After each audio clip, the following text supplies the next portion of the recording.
Okay, we're going to get started in about 2 minutes. Thank you.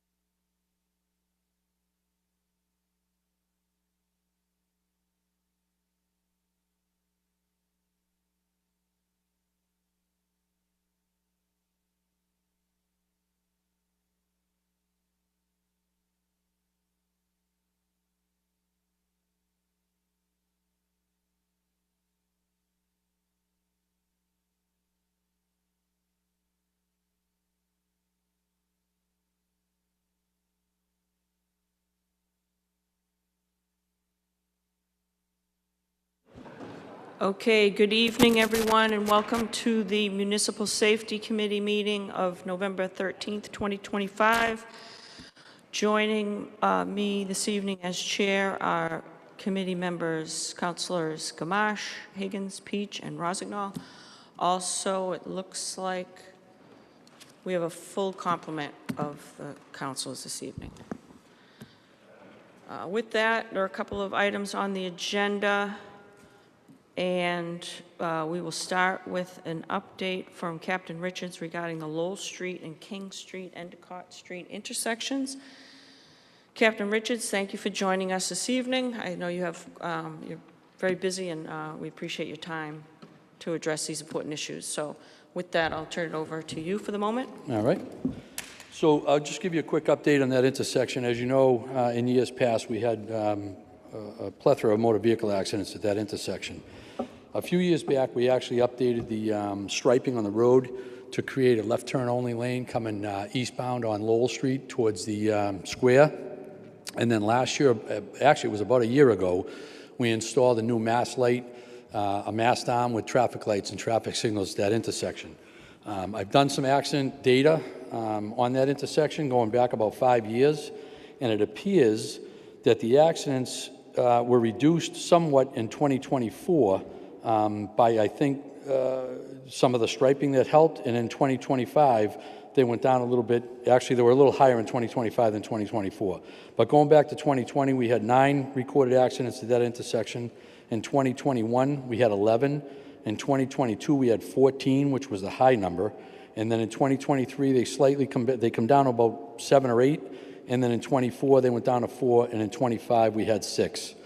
Of those 6 motor vehicle accidents that we had in 2025, or since that mast arm and the new traffic signals were installed, 3 of those were simple rear enders, where people were not paying attention when the person in front of them stopped at the light and they rear-ended them. So that doesn't have anything to do with the lights or the geographical setup of the intersection. That's just people not paying attention.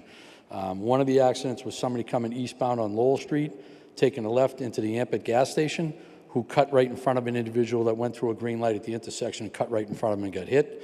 Another one was somebody taking a left-hand turn heading westbound on Lowell Street to go up King Street. Scenario was just reversed. They took a left right in front of a car that was coming through a green light going up the hill because they didn't want to wait. That's a patience issue. It has nothing to do with the lights or anything.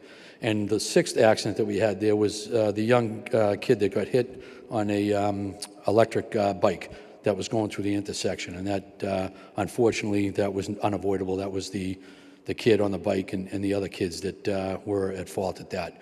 So those are the accidents we had in 2025.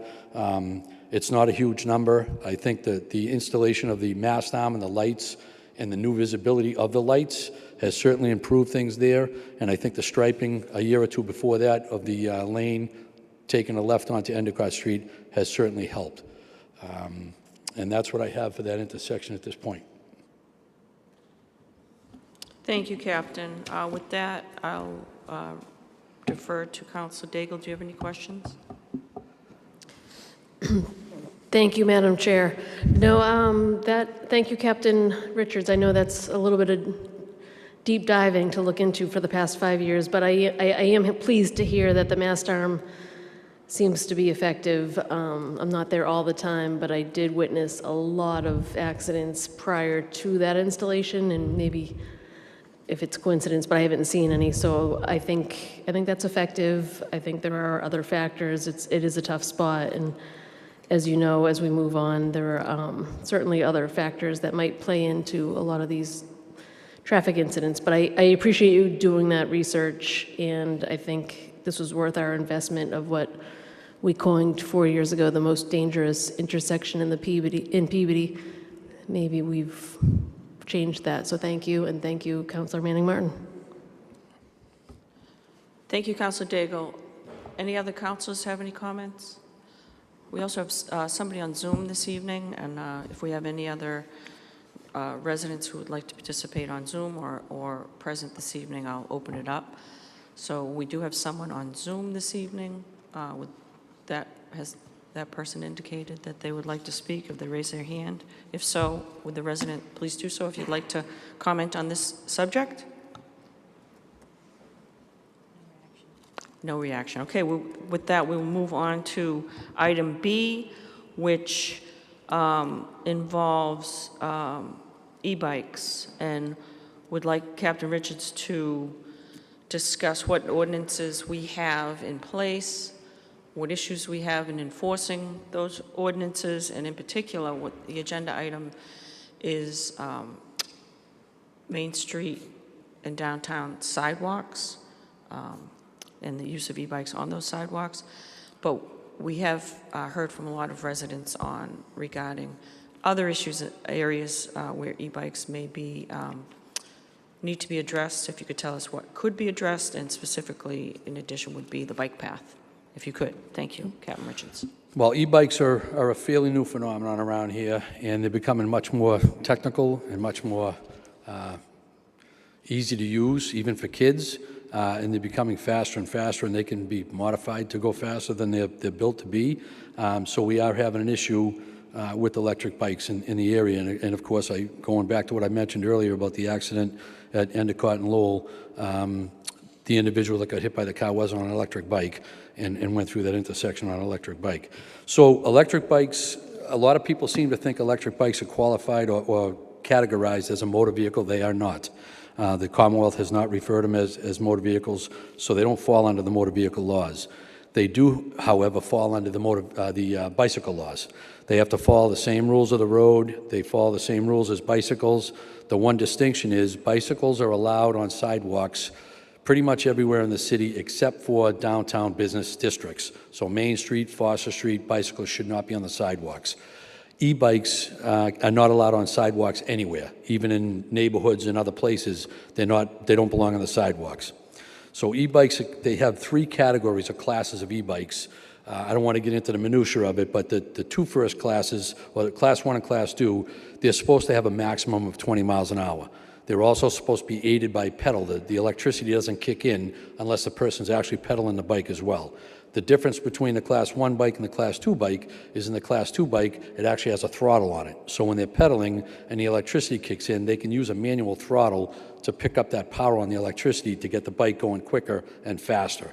But they're only supposed to go up to 20 miles an hour. There's a third class of bike now, e-bike, that can go up to 28 miles an hour, but the Commonwealth of Massachusetts has not done really much of anything yet on those bikes. So the laws exist for us to be able to enforce the same rules and laws on e-bikes as we do bicycles. Now, that said, we have a lot of complaints of the e-bikes being up on the Independence Greenway and flying up and down the Independence Greenway. And unfortunately, in the city ordinance that we have, that is not addressed in the city ordinance. They address motor vehicles and other things, but it does not address e-bikes. Bicycles, unfortunately, are allowed, or I don't want to say unfortunately, I didn't make the rules, but the bicycles are allowed on that way, on those roads, because it's considered a bike path as well. But motorized vehicles are mentioned, other things, but nothing about e-bikes. I don't want to speak for Jen Davis, she's not here, but I spoke to her earlier today, and her preference would be that e-bikes not be included as being permitted to be allowed on those roads. And I shouldn't even call them roads, they're walkways. She was under the impression that they were considered motor vehicles and thought it was covered under this ordinance, but it's not. So we need to amend this ordinance. If e-bikes are to be prohibited from the Independence Greenway, we need to modify this ordinance. As far as enforcing these laws on people on e-bikes, we have some tools. We can investigate some new tools to use, but it's very difficult, as most of you people know, when you see a group of kids or kids are flying up the street on an e-bike, and we as the police approach them to tell them to stop, to do business with them, how many people in this room think those kids are actually going to stop? They don't. They take off. They'll try to run up a driveway or fly up a side street or whatever, and it poses a little bit of a dilemma for us as the police, because we certainly don't want to engage in what we would call hot pursuit of these kids on e-bikes. Because if a kid crashes an e-bike, if a kid trying to get away from us pulls in front of traffic to try to cross the street to get away from us and gets hit by a car, the Peabody Police Department's going to have a huge lawsuit in their hands, and we all know that. So we have to be very judicious about how we approach these kids, and when we get voluntary compliance, it's wonderful. When we tell them to stop and they stop and we address it, that's great. If they don't, they take off, that poses a challenge to us, and we have to figure out a better way to do it. One way is to try to get these kids, if we can, on videotape, whether it's on our body cameras or whether it's Ring cameras on houses or whether it's the businesses downtown, and then use that videotape, if we can retrieve any of it, to identify these kids. And if we can identify them, I have no problem sending somebody to the house to cite the kid and seize their bike for the 15 days that the law allows us to do. It's some aggressive enforcement that we would have to take, and it would have to be a concerted effort to do it, but I certainly think we can do that. Beyond that, I'm not really sure what else, until the Commonwealth gives us some guidance on this, what else that we can do about it. The other thing is, when we do get a call or a complaint about it, a kid ripping up the street on an e-bike, by the time we get there, the kid's long gone. So it's very difficult for us to be able to investigate that and spend the time trying to investigate that through looking at cameras and everything else when we have all kinds of radio calls for service that we need to deal with. So it's a problem not just unique here to Peabody, it's a problem across the Commonwealth, and we're looking for new and better ways to address the problem. Thank you, Captain. I'll open it up to the council now. Councilor Gamache. Yes, thank you, and thank you, Captain Richards, for being here this evening. I predominantly get a lot of the complaints about the bike path specifically, but we also have them on the streets doing the wheelies, the whole 9 yards. And you alluded to the fact that a lot of this is still new to the progression as to how to handle these things. And I'm just throwing this out there. I'm not sure I'm in favor of this, but the only way that the police department can enforce or follow up without a chase is a tag, a vehicle tag, just like motorcycles have, licensed, registered. I know that's not the end all, but I think that it falls upon the R&V to try to come up with something at a state level, so it's not just a city level, that would allow for the police department to do their job by just getting the tag number. I mean, it's a lot easier than getting a picture of somebody driving a bike and then trying to figure out who the hell they are. So is there any motion or is there any action at the state level to bring this into conformance throughout the state and not just make it a local problem? The state is looking at a lot of those options. I do know that there's a lot of bills pending and a lot of proposed bills at the State House, many of which have not been heard and gone through committee and wherever they got to go. But I believe that potentially registering these vehicles is one of those options that the state is looking at. So would this be the best end-all cure-all from a police officer's point of view to be able to follow up on all these complaints by easily getting a tag off a Ring or something like that? It would certainly help us, but I'll give you an example. Motorcycles have to have plates on them. A lot of the motorcycles that you see, especially the racing type bikes, they have the plates mounted under the seat and folded up so you can't see them anyway. So they're very easily obscured, or if they don't put them on the bike or they bend them up so you can't see them, there's ways of obscuring those things. It certainly would be an added tool to us, but it certainly wouldn't be a magic pill to square things away, no. But it would help, certainly. Thank you. Thank you, Madam President. Thank you, Councilor Gamache. Councilor McGinn. Thank you, Madam Chair. Not on the committee. Thanks for allowing me an opportunity to speak. Yeah, I've received a bunch of complaints on these. Some of these have gone to you, Sergeant Harkins, in the past. Do you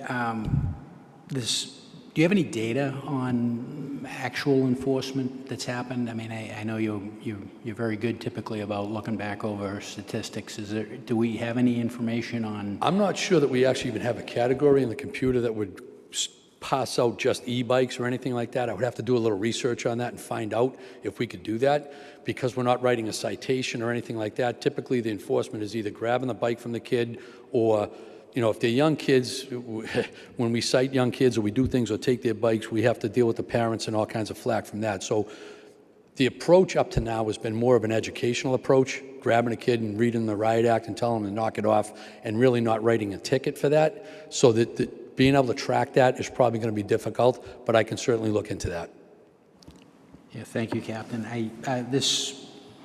The danger associated with the chase, and you've explained that to me before, it's very real. I think there's been at least one instance, right, where a police vehicle was actually involved in an accident in the course of chasing one of these. So the danger is not only to the chasee, I guess, but also the officer that's pursuing these things, because they can. So, I mean, we need to keep that in mind as well. Without a doubt. We did have a vehicle get damaged in one of those, and we also had an officer, I believe, if I'm not mistaken, a couple of years back when we had a group of bicyclists driving down Washington Street. They were taking up the whole lane. We sent a couple cruisers after them. We tried to corral them. They took off. One of the police officers got out of his car and tried to run after one of the older kids and wound up hurting his knee, and he was out of work for a while. So we got to weigh all that with is that worth, you know what I mean? So we have to weigh all that out. I do know what you mean. Thank you very much, Captain. Thank you, Madam Chair. Thank you, Councilor McGinn. Next, Councilor Welton, please. Thank you, Madam Chair. Thank you, Captain Richards, for coming and speaking about this. As you know, it sounds like it's now an issue over at Independence Greenway. It's been an issue at South Peabody Bike Trail for quite a long time. Beyond the e-bikes, also the dirt bikes and things like that as well. What was brought to my attention from Lieutenant Harkins at the time was just what you said tonight. The enforcement issue becomes something that's really, really difficult. So whereas I'm totally in favor of trying to put some regulations around this so that it's easier for you all to do your jobs, I want to be mindful of exactly what you said tonight, that it puts you also in a difficult spot. Just because we pass an ordinance, enforcing it, you have to use your best judgment to do so. The other thing that I want to bring up is I've seen a number of older folks using electric bikes in the way that they're designed to be used as an assistive electronic, pedaling apparatus type deal, up and down the South Peabody Bike Trail without incident. So I wouldn't want to put an ordinance necessarily on no electronic bikes on the bike path. Sure. And limit that opportunity. So I think the fact that you said that there's a few different categories, I'd like to see if we can kind of thread the needle in some way where we still allow people to use those, because I think it is a positive thing, and when used correctly, I would have no problem with that. But and then the last suggestion that I would have is, I'm not sure how the ordinance currently reads, but if there's reckless use of an e-bike or a scooter or the one wheel, that whole category, that if we could amend it so that it's a mandatory seizure for a minimum of 15 days or something along those lines, so it's a little bit, stronger language. Sure. I think that would be helpful. But I appreciate all your effort and all of your colleagues, because I know it's a difficult thing to wrangle. And, as you mentioned and we talked about earlier, just the enforcement of it is really where the rubber hits the road and becomes very difficult for you. So thank you for coming to us, and any suggestions you have, I think we're definitely And I'll open. share an anecdotal story with you, if you don't mind. A few weeks back, we had a stolen motor vehicle pursuit that we had on Lynn Street. I'm sure you're all aware of that. Once we cleared that scene and I was headed back up Lynn Street, two kids on dirt bikes, teenagers probably, went right down Lynn Street, right past me while I was sitting at the light, went right up by St. Anne's Church. I followed them down St. Anne's Ave, and they knew I was behind them, so they followed and went down by the water treatment plant. As soon as we get down by the water treatment plant, they jumped onto the pathway, and they went through the gate, through the fence that goes up along where the water treatment plant is, and kind of disappeared into the woods. Well, obviously, I can't get out and chase them up that way, so the old investigative techniques came into play, and I went down the street, and I parked and I waited, because I know that at some point they're going to come back out. They came back out, but as soon as they came back out and turned the corner, I put my lights on to try to come up and block them off, and they just went back onto the path and went right down the path by the pond, by the fence, and went all the way down, probably kept going right down at the Lynn. So it's very difficult. Even when you see them and you want to apprehend them or you want to, do some business with them, it's hard to do that because they can escape and get out different ways. So it's very tricky. Just for the record, those were not two Welton kids. I know there's a bunch of them running around South Peabody. Those were not mine, so thank you. Thank you, Council Welton. Council Daigle? Thank you, Madam Chair, and thank you again, Captain Richards. I agree. Enforcement is very tricky on this, and this is something I get a fair amount of calls on, but people call me like the next day, and at that point, I don't know what to do. You guys can't be everywhere, and you're probably dealing with other crimes than e-bikes.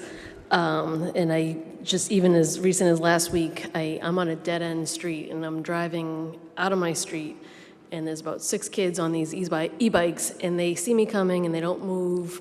So I politely rolled my window down and said, "Hey, guys, I'm afraid you're going to get hit by a car. Like, you got to move out of the way." And they were flippant and kind of fresh, and I continued to drive, and then there were a few more at the top of the street.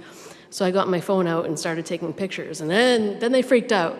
And I probably shouldn't say this, but I will as a tip. I started taking pictures, and they said, "Well, lady, what are you doing?" And on the spot, I called the police, and I'm sure by the time dispatch, they had other things going on. By the time they got to my street, Fay Ave, they were long gone, and they knew I was calling. But it did scare them a little. I haven't seen them on my street since, but I get it. It's not something like live in the moment. You call 911, and they're gonna ticket the kids. So long term, I don't know what the solution is, but short term, I guess I would encourage people. I don't know, maybe call the police, but take a picture. I'm not sure, but I think this is worth bringing up and looking into in the long term.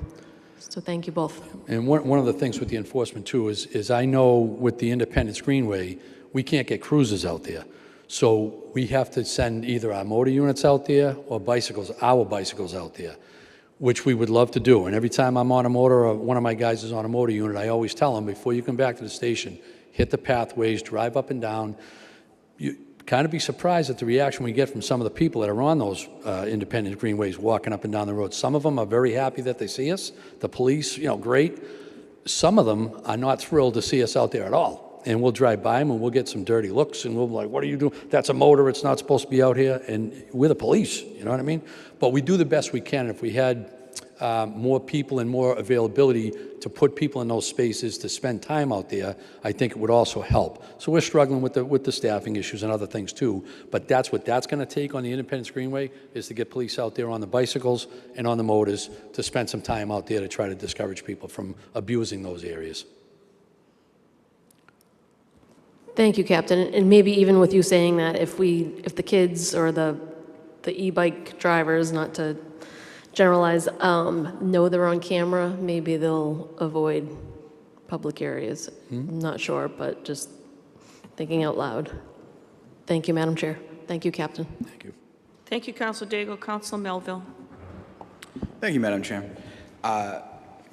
Captain Richards and I have come across a number of times, and when he's been waiting or taking care of issues on some of these walking paths or the golf course, or at least 4 or 5 times you and I have come across each other, and while doing enforcement. I actually had an issue on Saturday, a bunch of kids going the wrong way down a one-way street, just incredibly dangerous, complete disregard for their own safety and other people's. And if you go across from Mars Park, this past summer, there's a speed warning on the Marlborough Road Sutton Street line.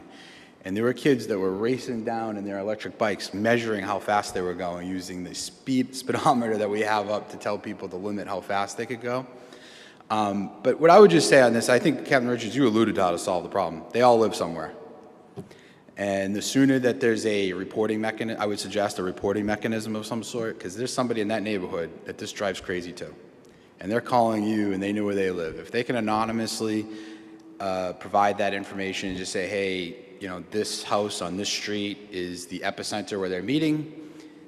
Typically, if I'm sure one of your officers that's, always impressive when they're dealing with young kids. I called the non-emergency line on Saturday. The officer that came out was fantastic dealing with these kids. It wasn't the kids that I was calling on, it was the other kids.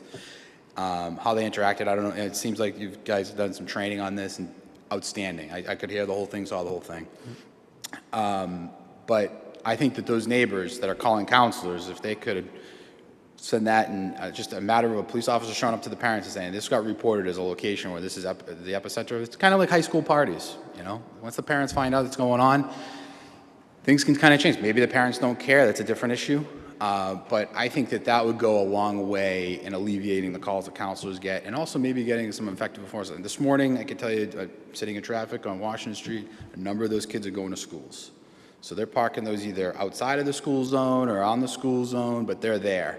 And they're, I mean, you know, I don't know if they're going by the police station, but like no helmet, clearly not doing it the way they're supposed to be doing it on the sidewalk. But I really do, I know how hard you work on this, Captain. I know how hard all the officers work on this, and it's really a public safety nuisance issue. Sure. But I can tell you, I deal with other communities as an issue all over the state, and some of the cities like Boston, Worcester, specifically the larger cities, you know, they had the scooters, the electric scooters for like delivery services, and they never really got ahead of it after COVID. And so once it becomes a thing that you can't really it's out of the box, it's really hard to rein it back in. So I think any efforts we can do to rein that in will go a long way. And I appreciate all your efforts, and thank you, Madam Chair, for the opportunity to speak. Thank you, Council Melville. We have somebody on Zoom. Have they raised their hand they'd like to speak? They have not. With that, Council Turco? Thank you very much, Captain. Just only because you mentioned the staffing issues, and I do let residents know quite a bit. Actually, I got several calls this morning about the Bartholomew Street accident, and you know, enforcement was a question.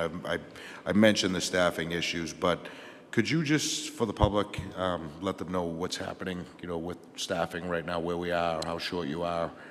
Well, for exact numbers, I don't have the exact numbers off the top of my head, but I know that we are down enough officers now that we are very fortunate to be able to staff the minimum number of area cars per shift. We used to have extra people, what they call DP cars, or directed patrol cars.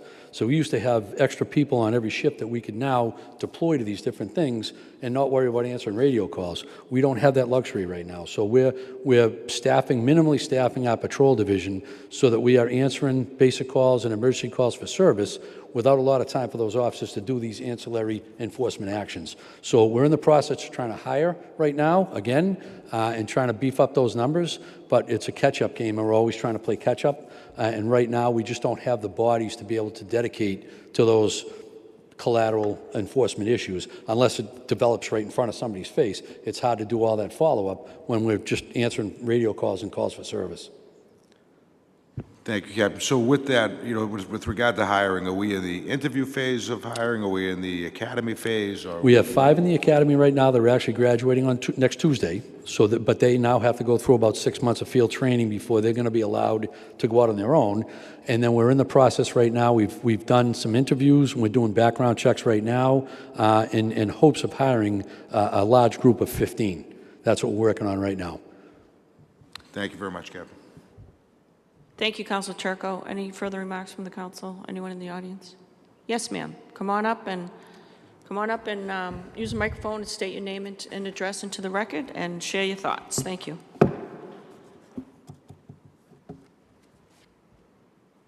I'll leave that on. My name is Leslie Quartermatch. I live at 210 Washington Street in Peabody. And one of my questions is there an age requirement on an e-bike? Okay, that's my first question. And I see kids... And for the audience, the answer from Captain Richards was a no. Thank you. Thank you. I see a lot of kids that are 11, 12 years old riding e-bikes, and naturally they don't know the rules of the road. They don't wear helmets. I'm not sure what the age limit is on bicycles for helmets. I think it's 12. It's 16. So you have a lot of kids that are riding these bikes. They're going real fast, and they're not wearing helmets. And they don't know the rules of the road. They are on the sidewalks because I've almost been run over by them when I'm walking. They don't know the rules of the road, and they zoom through red lights. I saw this kid, I'm surprised he didn't get killed. He was going down Lynn Street into Washington Street, and the person near that new dental restoration place, those set of lights, had the green light. Thank God, look to the left. Otherwise, that kid would have been clipped and killed. It would have been awful.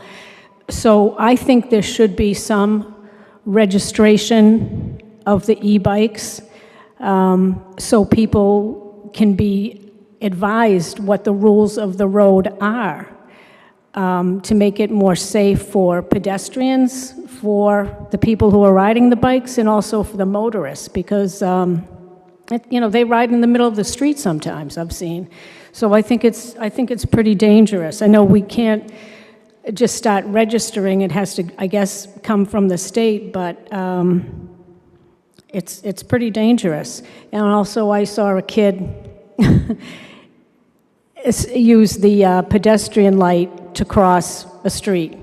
Then he got back on his bike and rode. So he held up everyone so he could cross the street as a pedestrian. And he's not a pedestrian. So those are just my thoughts. So thank you. Thank you very much for joining us. It's always nice to have input from the public, so we appreciate you coming out tonight. And with that, I have just a couple of remarks.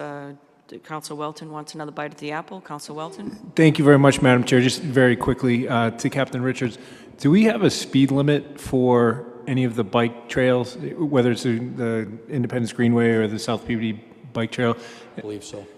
Would it be helpful if we had like a no faster than 15, and that would apply to any bikes? And then from an enforcement standpoint for you, is that helpful at all, or does that really not make a difference? I mean, you could do that. And again, we always seek voluntary compliance, so that may get some people to see that and obey that. But if they don't, they ignore it and they keep going. The only way that we'd be able to enforce that now is we'd have to have some kind of a radar device out there and deploy people out there to actually track the speed, because if we're going to cite somebody for it, we have to verify their speed. So that would not be too practical, I don't think. Oh, thank you. I appreciate your quick understanding on that, and I withdraw my suggestion, but thank you, Madam President. Thank you, Council Welton. So I have a couple of questions and comments. So these bikes, can they weigh upwards of 200 pounds? I would think with the batteries, especially the larger ones that can go fairly quickly, if they have large batteries in them, the batteries are very heavy. I don't know about 200 pounds, but certainly they can weigh a lot. Over 100 pounds, I easy, would right? think I've seen so. some of them, Sure. they look pretty heavy.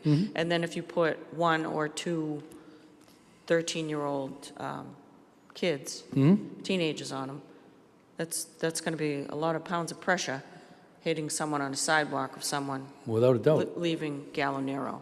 So, which is the very first call that I did get, was that situation where a family of 3 almost got, taken out by two boys on a bike, a large bike, moving at a Could cause serious injury. Yeah, and that crisis was averted, thankfully. But, we're facing that repeatedly unless we get a handle on it. So, if what we've learned tonight, that bicycles are allowed on sidewalks, but not even allowed on sidewalks in downtown, specific streets. In a business, what they consider a business district, and I believe in Peabody, that would be Main Street and Foster Street. Okay. So, and e-bikes are not allowed on any sidewalk, Any sidewalks, anywhere. correct. Okay. So I think, again, enforcement, whether the state provides language or laws to help with enforcement is another issue, I guess, for another day. It's ongoing. But we can work with what we know and right?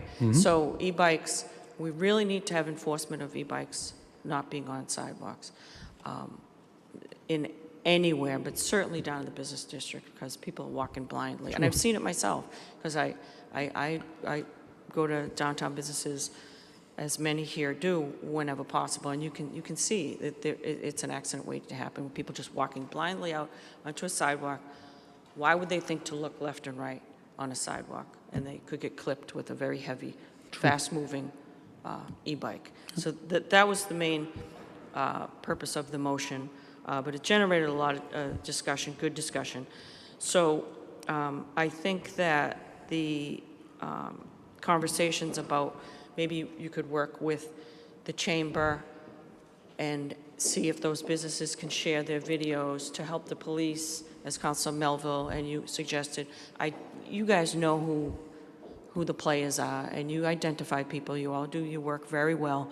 And these would be tools to help you do that. And there would be tools for the council to be able to provide, safer streets and sidewalks, and for us to do that. So that might be something that, you could kind of take it on the road and try and educate people and the businesses to help you identify these perpetrators that have no business being on those sidewalks and keep people safe. The other issue that we talked a lot about was the bike path, the greenway, and we can't enforce something that doesn't exist. So you mentioned that there's no enforcement language on the bike path, and you had some discussion with Jen Davis because there was a little confusion. bit today, yes. A little bit. So it's in the beginning stages that she was under the impression, as many people probably are, that e-bikes were not allowed because she thought they were motorized. Correct. So there's some confusion in the language, things like that. So is that something that you're going to continue to work with her, and then maybe come back to the council with a suggested ordinance change? I can, and I do want to, I believe it was Councilor Welton who mentioned, we don't want to, there are people that use e-bikes or things as aids to move and move about. So we got to be careful if we're going to do an ordinance that we sort of specify exactly what we're talking about, because we don't want to just, with a broad brush, wipe it away. But that's something that we can discuss with the Parks Department and with the city solicitor and try to carve out a Sure. an ordinance. Absolutely. I don't think anyone wants to prohibit Sure. people's, legal and fun and reasonable use of a mode of transportation. Nobody wants to do that. But again, we can't enforce something that doesn't exist. Correct. So I think that we should consider getting you the tools that you need to enforce. Even with your discretion, we certainly don't want hot pursuit anywhere. Right. So we're not, just because we create an ordinance to assist you doesn't mean the police are going to go hog wild and start Sure. hot pursuit of kids on bikes. That's not going to happen, because as we all discussed, that people get hurt that way. So that being said, in addition, how much do these bikes cost? Upwards of, I don't know, $1,500? They can be very expensive. $1,800? Even Right. more. Some of them can be even more than that. And 12, 13-year-old children aren't buying them for themselves. So I would think, I doubt it. Well, Maybe this some. is something So I let failed to me- mention. Go ahead. Yes, I'm so just let me finish. Go ahead. So if parents are buying this extremely expensive mode of transportation for their children, and the police show up at their door saying, I got this from Gallo Narrows, or create an escape video, this is your son, that's the bike, I'm confiscating that bike. Parents going to be like, that was $1,800, man. Yeah, and your child is wreaking havoc with that $1,800, 150-pound machine that can go 28 miles an hour on a sidewalk. My point being taken. So I think that those type of incentives all around can help us come up with some ways to make it a little safer downtown and to give you what you need to provide that. So I thank you for that. Did you have something else you I wanted to add? did. What I failed to mention was, we are talking a lot about not just adults, but we're talking about kids riding these bikes and riding them dangerously. And we've left out, until we just touched upon it now, the parents. The parents that are buying these bikes for these kids, the onus is kind of on them to educate their kids on how to ride these bikes and where to ride them and what to do. And I don't think that's being done to a certain degree. So I don't know if there's anything that we can do, implement something in the schools to educate people on this stuff, or to have, we can actually even offer some bicycle safety classes or something to the public, offering some information on this. I don't know how many people are going to be receptive to that and show up, but I think parents need to take a lot more responsibility for their kids and teach their kids the right way to do things. And unfortunately, sadly, when we do deal with parents a lot, not all of them, but a lot of them don't want to hear it. The kids do their thing, and it's we're the bad guys, and the kid can do whatever they want. And somehow we need to try to change that attitude with parents. But I don't have the answer to that either. But we need to bring that into this discussion. Thank you. Very good point. And it reminded me that school committee member Beverly Dunn, on my way here, sent me a card of a woman, I believe works for the state, for safe routes to school for Massachusetts. I will send that to you. Okay. And I believe just what you spoke of is what she handles in order to educate communities on safer roads. And I believe e-bikes is one of the issues that they're dealing with. So I will send that to you, and I thank Beverly Dunn for sending that to me. And again, to the point made by Leslie is a good point that you're emphasizing as well, is that these kids don't know the rules of the road, and that we can educate parents that they need to learn the rules of the road if they're buying them that type of vehicle. So I think these are all very good points. I think, unless there are any other comments on this subject, we have one more matter on the agenda, which goes to you as well, Captain. So thank you. That was excellent discussion. I thank my colleagues for their input, and you, Captain, as well, and the public. The last matter, which I think you'll be able to address very briefly, is the issue of cars parking too close to an intersection. There is a law, that they can't do that. It doesn't require a posting saying that they can't do it. Again, it's another rules of the road that people are doing, and it makes it very difficult for people to see over them, and it causes a safety hazard because people have to creep out into these main drags. And I know that Councilor McGinn had addressed quite well a matter in his area, with maybe some signage and some painting, but we can't do that everywhere. Right. So if you could touch upon enforcement of that, of what you plan to do, thank you. So there is a law on the books that you can't park within 20 feet of an intersection, and for that purpose, so that people coming out of the streets can see oncoming traffic from either way. A lot of people violate that on a daily basis. Really, it's a matter of signage helps. Certainly, if the sign is there, they have no excuse to do it. A lot of times what we find is people are using those areas temporarily to run into restaurants to grab sandwiches and whatnot, so it's not always the same vehicle that's sitting there all day, but pretty much all day there's something sitting there coming and going. So it's really a matter of enforcement, and again, going back to what I told Councilor Turco, when the patrol guys are out there answering their radio calls and whatnot, it's very difficult to have them driving by every intersection trying to look to see if there's cars parked too close to the intersection and stop and ticket them. We have traffic guys for that during the day, but at nighttime it's very difficult for us to have the patrol people do that. But certainly we can make a more of a concerted effort to pay attention to that and to ticket people for that. And I think once the tickets start getting out there and people start getting whacked with the tickets, I think that word will spread fairly quickly. And as you said, we can't paint every intersection with the hash marks. It's just not realistic. Where we did it for Councilor McGinn, that was kind of a unique situation because that's a small, narrow street with two tall buildings right up against the sidewalk, so that was appropriate in that situation, but it's not certainly citywide. So it's more of an enforcement issue, and we just have to make a more concerted effort to enforce that. Thank you. Councilor Peach. Thank you, Madam Chair. Through you to Captain Richards. I think Councilor McGinn and I see this issue pretty much everywhere in our wards. And I know I've talked to you and to other officers, and I've actually had some additional enforcement in Ward 3, so I appreciate that.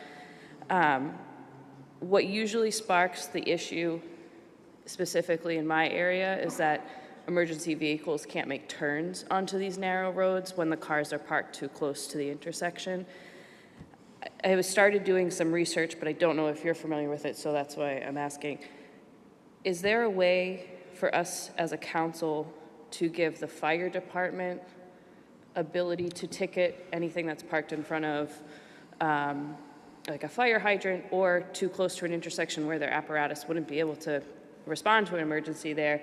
I think it's done in some other communities. I haven't gotten as far as to how that gets done, but I don't know if you were familiar with that. I am not. You'd have to run that by the city solicitor. The power to enforce those laws and to write those tickets stems from somewhere, right? And I know that certainly the police have it. I don't know if that would be transferable to the fire department or not. I don't know that.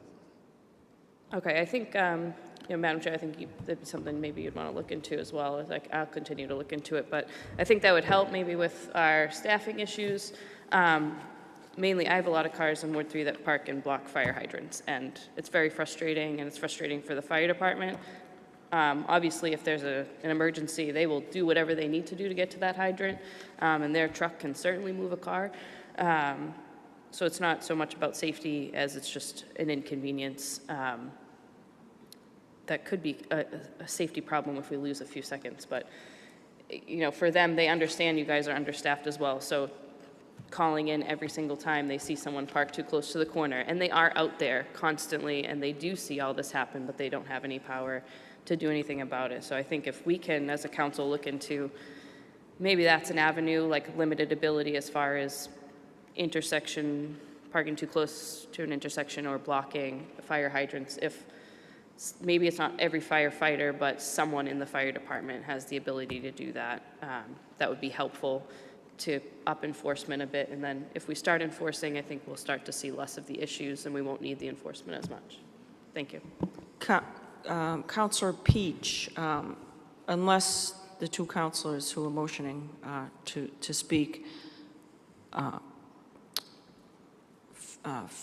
feel that that's already covered, I think you make an excellent point, so I'd be happy to have you are a member of this committee, make a motion to request the city solicitor, if that can be done, because I think it's an excellent suggestion. Does that touch on what either of you want to speak on?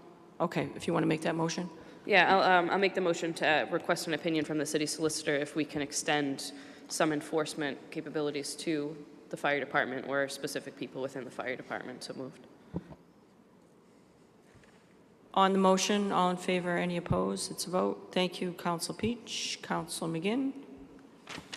Thank you, Madam Chair. And I appreciate Councilor Peach's comments there. That is one of the more common concerns, is the inability of emergency vehicles to access certain streets. The other one I thought she might mention is the one that happens every week, which is trash trucks.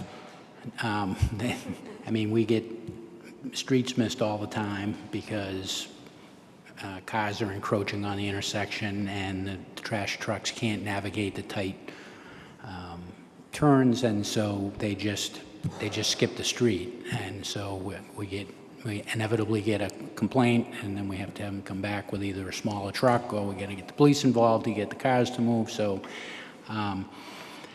you know, unlike the emergency vehicle thing, which is, you know, happens on occasion, this happens every week. So, you know, maybe from an enforcement standpoint, if we could step it up on, you know, trash days or in Woods 2 and 3, where the streets tend to be narrower, you know, it might be kind of fertile ground for writing some tickets and kind of getting that measure, getting it out there that the city's getting a little more strict with respect to that enforcement of that 20 feet. And I'd just add that you know, 20 feet is a lot in some places. It's maybe, frankly, too much from my experience. And I think, well, in my experience, DPS and the police work well on this in terms of exercising judgment, in terms of where, you know, when the signs do go up to say no parking here to corner, you know, it might actually be more appropriate for that to only be 10 feet. You're still not robbing too much parking from the street, but you're facilitating this. You're addressing the safety measure, and you're addressing the ability for the sightline issue, which is a safety issue, and then also the physical issue of the trucks being able to navigate the turn. So, I guess I would encourage any councilors that are asking for signs to go up that they not necessarily default to the 20 feet, and that they ask the police and the DPS to make that determination. And we've done that. You've done it a lot for me over the years. So, yeah. Thank you, Madam Chair. Thank you, Council McGinn. Council Welton. Thank you, Madam Chair. I'll make it brief. Could you, Captain Richards, just remind us, beyond the ordinance of 20 feet from the intersection, there's no additional ordinance if someone's parking on a public street in the city of Peabody, correct? What do you mean? I mean, you can park in front of somebody's house. Of course. Yeah. Of course. On public ways, we have a lot of complaints about people parking in front of people's homes, but public ways are public ways. So as long as the vehicle is lawfully parked on a street that's a public way, they can park there. And that includes MacArthur as well, right? Yes. Yeah, thank you. Thank you. If there are no further remarks from my colleagues, I just have a quick comment that, again, this is a common theme. It's about people knowing the rules of the road. We don't need a sign to say you can't park. We all passed our license. We're licensed drivers, and we know that you can't park close to an intersection. It does, we don't need signs. That's an additional expense for the taxpayers to put up signs to remind people of the rules of the road. And I think, how much is the ticket, $50? I believe so, yes. $50 ticket is going to remind people very quickly of the rules of the road. So I would think that it's not necessary. People do know they can't block intersections. It's very dangerous, but people do it. And a quick ticket, I think, will remind them of the rules of the road. That's my 2 cents. Any other comments? Yes, Captain. Except one last comment, and I hate to use the phrase common sense, but even if there wasn't a law on the books, common sense would dictate you don't park your car with the front or rear end of your car at the very corner of a street. That just doesn't make any sense. But And yet they do it even And though yet they it's do it. a law. Right, Yes. right. So thank you very much, Captain. You've been Thank you. very informative, very helpful as usual. I appreciate all your time this evening. With that, we did a roll call on Peaches, Council Peaches, didn't we? I mean, we took a vote, though. All in favor, we took a vote. Okay. Very good. I'll entertain a motion to adjourn. So moved. You heard the motion. All in favor, any opposed? It's a vote. Thank you very much, everybody.